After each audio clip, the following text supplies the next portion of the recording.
प्रश्न है, छंद का सर्वप्रथम उल्लेख कहाँ मिलता है? Option A Rigveda, B Yajurveda, C Samaveda या ऑप्शन डी उपनिषद।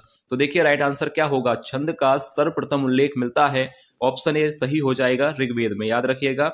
और देखिए यजुर्वेद को गद्य और पद्य का वेद भी कहा जाता है और सामवेद को भारतीय संगीत का जनक कहा जाता है, तो याद रखिएगा। अगला प्रश्न है, विस्मय स्थायी भाव किस रस में होता है? ऑप्शन ए हास्य रस, बी शांत रस, सी अद्भुत रस या ऑप्शन डी भीभत्स रस। तो देखिए विस्मय स्थायी भाव किस रस का होता है? तो राइट आंसर याद रखिएगा ऑप्शन सी अद्भुत रस का। विस्मय स्थायी भाव होता है अद्भुत रस का। और देखिए हास्य रस का मैंने आपको बताया था क्या होगा, हास्य रस का स्थायी भाव होता है हास, और शांत रस का निर्वेद होता है, याद रखिएगा। एक प्रश्न बनेगा इन पे, पूछा जाता है, शांत रस का हो जाएगा निर्वेद और भीभत्स का होगा जुगुप्सा। ठीक है, क्लियर कर लीजिए जुगुप्सा। तो ये प्रश्न यहाँ पे पूछा जाएगा, तो याद रखिएगा। अगला प्रश्न है, कौन सा शब्द स्त्रीलिंग है? ऑप्शन ए सहारा, बी सूचीपत्र, सी स्यार या ऑप्शन डी परिषद। तो राइट आंसर क्या होगा, स्त्रीलिंग शब्द कौन सा होगा? तो देखिए सहारा होगा पुल्लिंग शब्द, याद रखिएगा। सूचीपत्र भी होगा पुल्लिंग और स्यार भी होगा पुल्लिंग शब्द। और याद रखिएगा परिषद हो जाएगा स्त्रीलिंग शब्द। तो राइट आंसर हो जाएगा ऑप्शन डी परिषद। परिषद कैसा शब्द है? परिषद स्त्रीलिंग शब्द है। अगला प्रश्न है, जातिवाचक संज्ञा बताएं। ऑप्शन ए लड़का, बी सेना, सी श्याम या ऑप्शन डी दुख। तो आपको बताना है कि इनमें से जातिवाचक संज्ञा कौन सी है। तो देखिए यहाँ पर देखिए राइट आंसर क्या होगा। तो देखिए लड़का यहाँ पर जातिवाचक संज्ञा होगा, ठीक है, याद रखिएगा। और सेना यहाँ पर समूहवाचक है, श्याम यहाँ पर व्यक्तिवाचक है और दुख यहाँ पर भाववाचक संज्ञा है।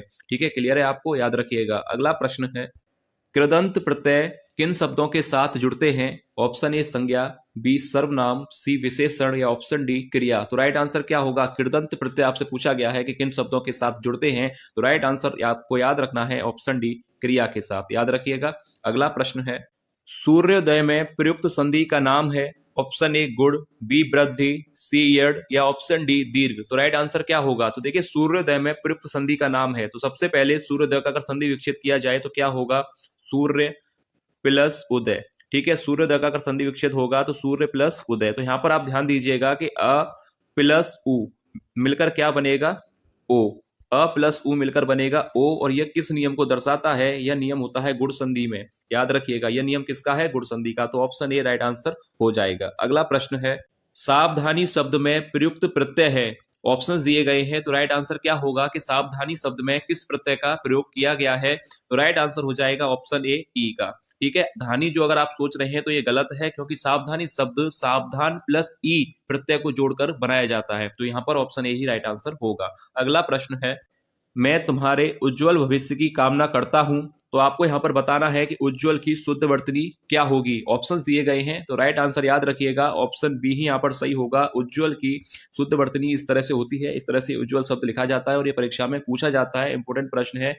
उज्जवल की वर्तनी आपसे पूछी जा सकती है, तो ध्यान से देख लीजिएगा। उज्जवल को इस तरह से लिखा जाता है, ना कि इस तरह से। ठीक है, अगला प्रश्न है, बहाव शब्द में प्रयुक्त प्रत्यय कौन सा है? ऑप्शन ए बह, बी हाव, सी आव या ऑप्शन डी आवा। तो देखिए बहाव पूछा है, सरल प्रश्न है, तो ऑप्शन सी ही राइट आंसर हो जाएगा आव। बहाव में प्रत्यय हो जाएगा आव। अगला प्रश्न है, संस्कृत के ऐसे शब्द जिसे हम ज्यों का त्यों प्रयोग में लाते हैं कहलाते हैं। ऑप्शन ए तत्सम, बी तद्भव, सी देशज या ऑप्शन डी विदेशज। तो राइट आंसर क्या होगा कि संस्कृत के ऐसे शब्द जिन्हें हम ज्यों का त्यों ही प्रयोग में लाते हैं उन्हें तत्सम शब्द कहा जाता है, याद रखिएगा। इंपोर्टेंट परिभाषा है, पूछी जा सकती है कि संस्कृत के ऐसे शब्द जिन्हें हम ज्यों का त्यों प्रयोग में लाते हैं तत्सम शब्द कहलाते हैं। अगला प्रश्न है, गायक का सही संधि विच्छेद है।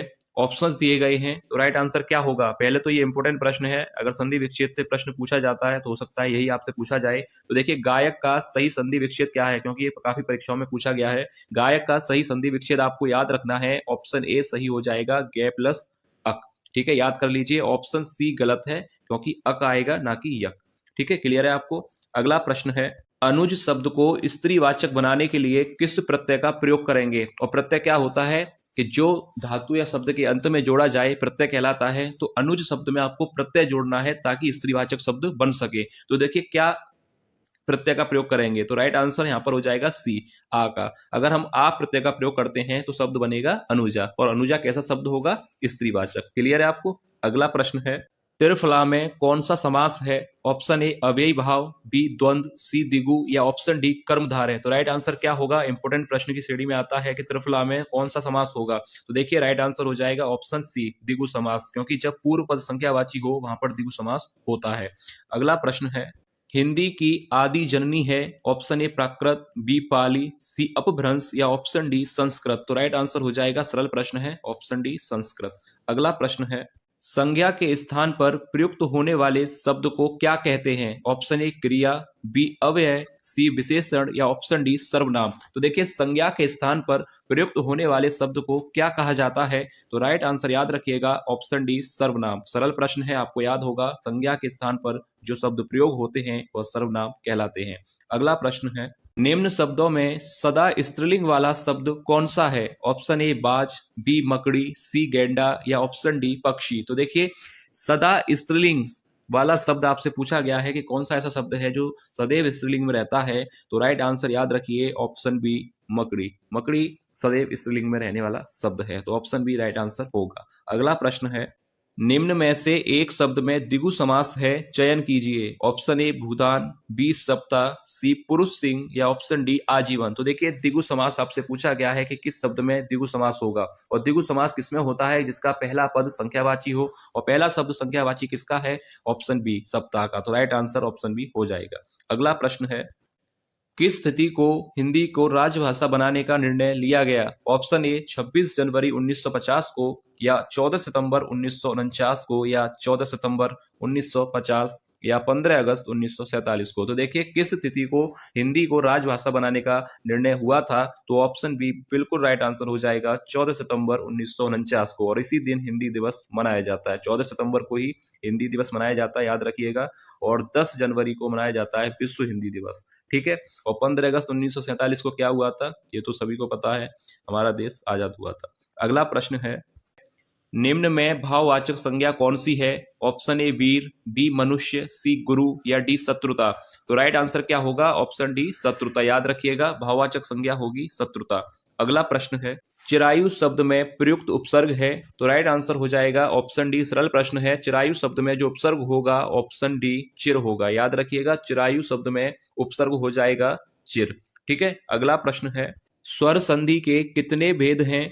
ऑप्शन ए 2, 4, 5 या 7। तो राइट आंसर याद रखिएगा स्वर संधि के भेद होते हैं 5। तो ऑप्शन सी राइट आंसर हो जाएगा। और कौन कौन से होते हैं ये भी याद रखिएगा। एक होता है यड़ संधि, एक होता है दीर्घ संधि, और एक होता है वृद्धि संधि, ठीक है। याद रखिएगा एक होता है यड़, दीर्घ, वृद्धि और गुण संधि, और एक होता है अयादि संधि। ये पांचों के नाम याद रखिए।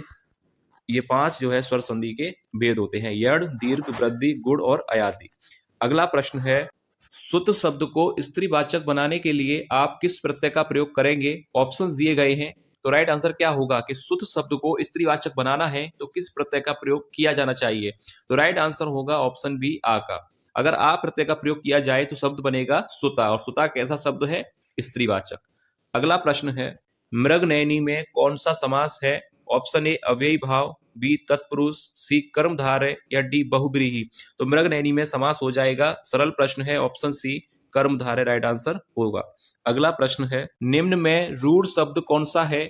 ऑप्शन ए वाचनालय, बी समतल, सी विद्यालय या डी पशु। तो देखिए रूढ़ शब्द क्या होता है? रूढ़ शब्द यानी ऐसा शब्द जिसका जो है संधि विच्छेद ना हो, यानी ऐसा शब्द जिसका संधि विच्छेद ना हो वह रूढ़ शब्द हो जाएगा। तो यहाँ पर ऑप्शन डी राइट होगा, पशु। पशु का संधि विच्छेद नहीं किया जा सकता, इसलिए यह रूढ़ शब्द है। अगला प्रश्न है, वानर का तद्भव रूप है? ऑप्शन ए वानर, बी बंदर, सी बांदर या ऑप्शन डी बांदर। तो देखिए वानर का तद्भव रूप क्या होगा? वानर कैसा शब्द है? वानर है तत्सम शब्द, और इसका तद्भव रूप होगा बंदर। ऑप्शन बी राइट आंसर हो जाएगा। अगला